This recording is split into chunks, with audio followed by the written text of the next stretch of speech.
Okay, in this video we're going to talk about intensity of waves, okay, and its relationship with amplitude. Those are two things that actually, the second of those two is a little bit more challenging than most. It's to do with the relationship with proportionalities, and we'll do a little bit of work with proportionalities today, which is quite important to develop as things go on.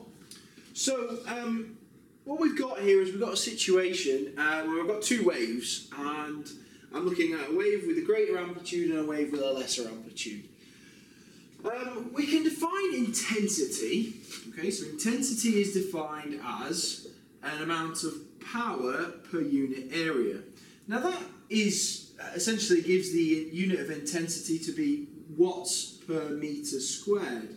So that's the unit of intensity, and essentially that's just an amount of power that is received at per unit area at whatever distance from that object. So it's more kind of well explained if you think about it in terms of a light bulb. So if you've got a light bulb,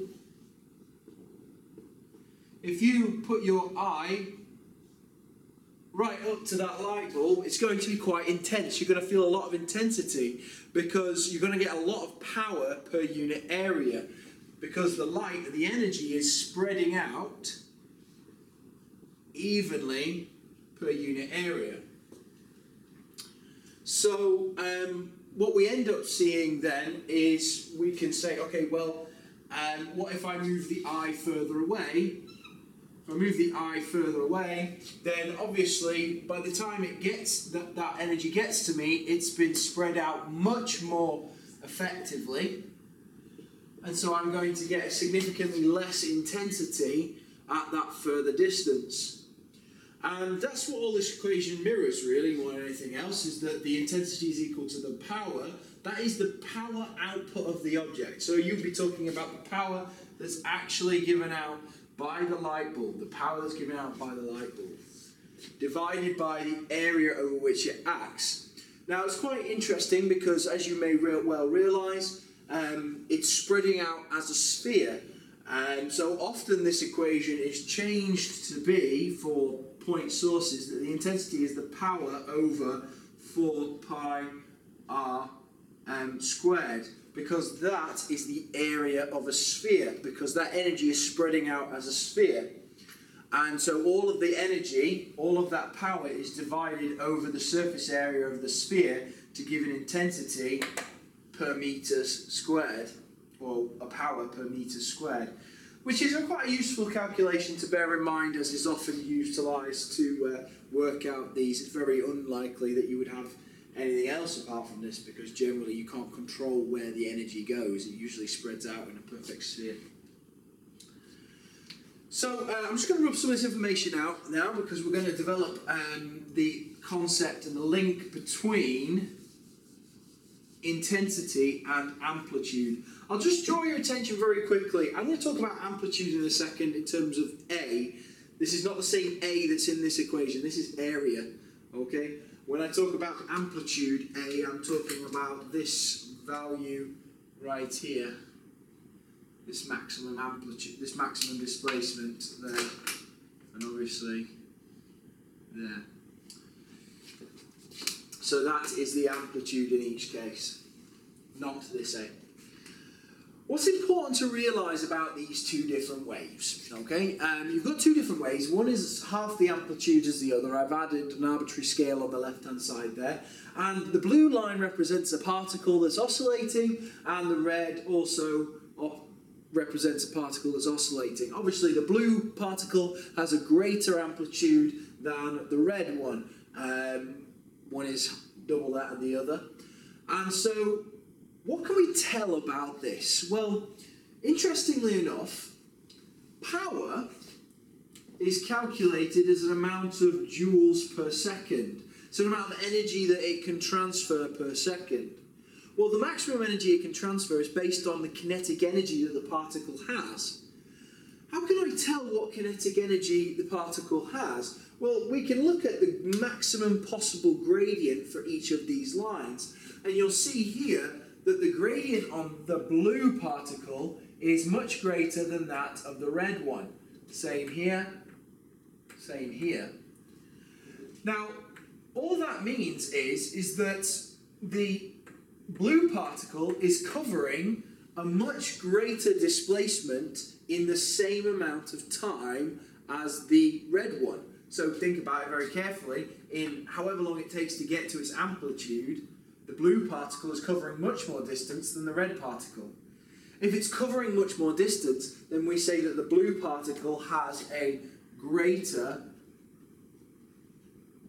velocity. We're not talking about wave velocity here, we're talking about the particle velocity as it's oscillating. Now, if the particle has greater velocity and this power is linked to energy, then we can say that because Ke is equal to a half mv squared, then the Ke is going to be directly proportional to the velocity squared. Let's take a step back for a minute. What is defining the velocity here? Well, it's the amplitude. This greater amplitude means that it's got to have a greater velocity to get to that amplitude in the same amount of time. So, effectively, what we can suggest here is that I'll write it on this side over here, is that the velocity is directly proportional to the amplitude. And interestingly enough, since the kinetic energy is directly proportional to the velocity squared, then we can quite effectively say so that the kinetic energy is directly proportional to the amplitude squared because of the proportionalities that we see here.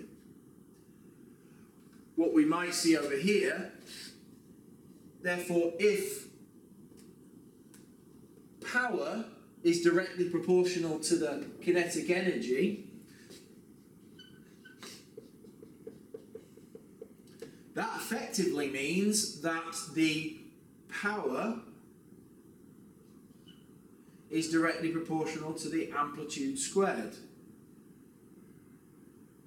If the power is proportional to the amplitude squared and I is directly proportional to the power, therefore, that means that the intensity is directly proportional to the amplitude squared.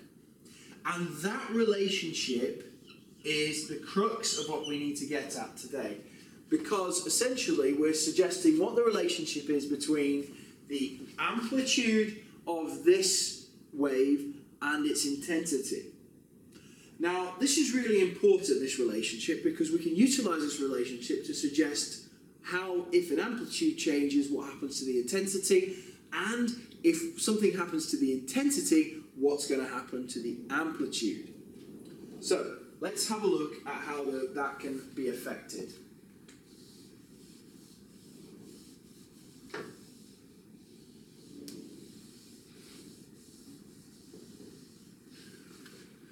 So, as I've suggested here, we've got two waves.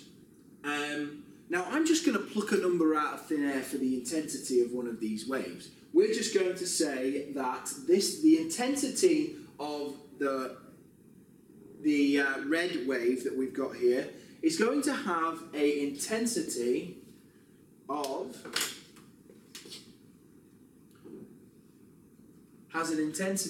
let's say, 1.5 watts per meter squared, which is quite a lot. So 1.5 watts per meter squared. So, from the information that we've been given, can we work out what the intensity of the blue wave is? Well, let's look at this relationship down here. Since we've already suggested that I is directly proportional to A squared, effectively, what have we done to the red amplitude here? Well, we've doubled it, haven't we? That should be about 4. So we've doubled the amplitude. So if we double the amplitude, what happens to the value of the proportionality that happens here? Well, it's 2 squared, because I've increased it by a factor of 2, and it's squared. So then that means that I also, so A is increased by a factor of 2 squared. So that means that I will also increase by a factor of 2 squared, which for all intents and purposes is 4. So the intensity of this wave is going to be 4 times what the red wave was based on the relationship we've observed here. So 4 times 1.5, 1.5 times by 2 is 3, so we're looking at an intensity of 6 watts per meter squared.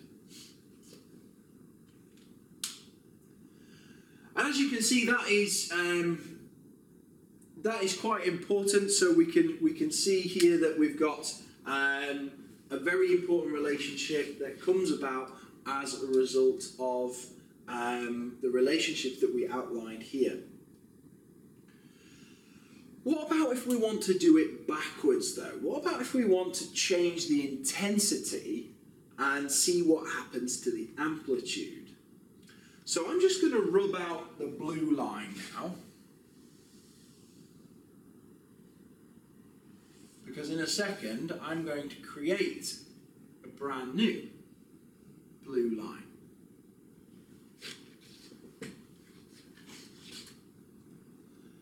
What would happen if I was to double the intensity? What would happen to the amplitude? Well, in order to see that, we need to manipulate this relationship just slightly. We need to manipulate it so that the independent variable has all of the changes that are occurring to it, and the dependent variable has nothing. What I mean by dependent means it's going to be affected by what we're changing. In this case, we're going to see what happens when I double the intensity. So I'm going to double the intensity of my wave over here to 3 watts per meter squared. Okay, I've doubled the intensity. What is the amplitude going to be of my wave? Well, like I said, we need to rearrange this relationship. So we can rearrange it to suggest that the square root of I is directly proportional to A. Now, that's interesting because that means that if I was to double the intensity, that means that I'm doubling this value here, which is a root value. So I'm increasing I by a factor of root 2. And so as a result, the effect of that is that I increase the amplitude by a factor of root 2 also.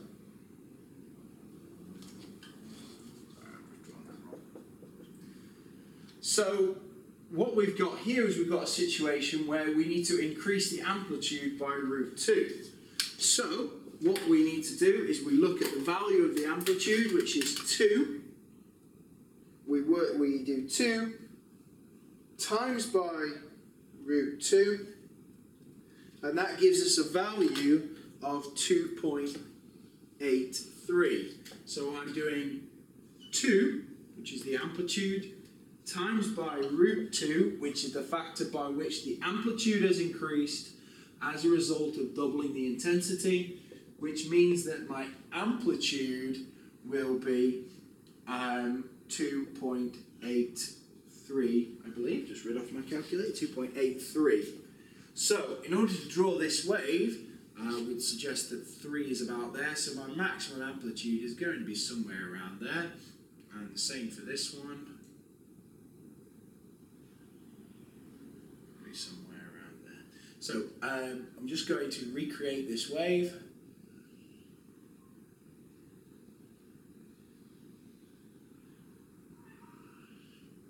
Like that.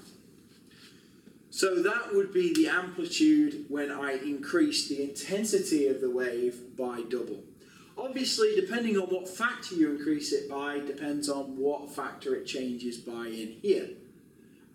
So like I said, I doubled the intensity, I increased I by a factor of 2, therefore A increases by a factor of root 2, and so we get 2.83 as our new amplitude as a result of that. And that's quite a nice thing to remember, okay? If you identify, in this case, you identify what is the dependent and what is the independent variable for whatever you're changing. So in this case, when you've got the a is squared, this is the independent, that's what you're changing, and this is the dependent. That's what the effect is you're going to observe. So, this is a very helpful methodology that you can use. Obviously, whatever the independent variable needs to be, have everything, all the terms attached to it, whereas the dependent variable has no terms attached to it, it's on its own, and that way you can see what's going to happen to it as a result of the change that occurs to the independent. Okay, we'll have a go at a couple more of those kind of styles of questions in the lesson, but do have a look through your book to just get a handle on some of this stuff and get your head around it as well. Okay, and we'll see you soon.